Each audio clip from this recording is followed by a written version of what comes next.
Sobre as letras, elaborado por Eva Sandino e por Isabel Freire. Feliz día das letras para ti tamén, Antón. Feliz día, un saludo, Belén. 40 anos, Radio Galega. Onde estás ti?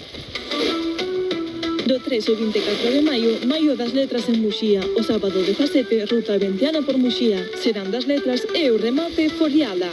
O 18, homenaxe a nosa pandereiteira Eva Castiñeira. E o día 24, concerto de Antía Muiño. Agardámoste no Maio das letras en Muxía.